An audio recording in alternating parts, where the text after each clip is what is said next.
दर्शकवृन्द नमस्कार। नेपालकै पहिलो बहुलेनको नागढुङ्गा 9 विषय सुरुङ मार्ग धमाधम निर्माण हुँदै आएको थियो।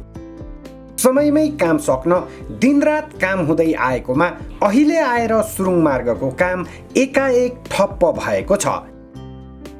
आखिर के कारणले द्रुत गतिमा निर्माण भइरहेको सुरुङ मार्गको काम रोकियो? दर्शकवृन्द, खासमा निर्माण सामग्री बालुवा लगायतको अभावमा काम एकाएक रोकिएको बताइएको छ।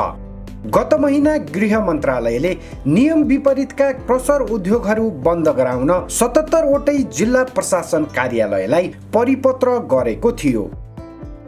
यसै क्रममा देशभरिका धेरै क्रसर उद्योगहरू बन्द भएका छन्।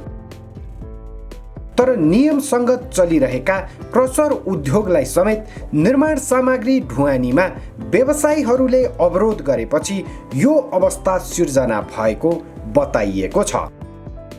नागढुङ्गा 9 विषय सुरुङ मार्गमा भने वैध रूपमा नै सञ्चालनमा आएको क्रसर उद्योगबाट निर्माण सामग्री प्राप्त हुँदै आएको बताइएको छ।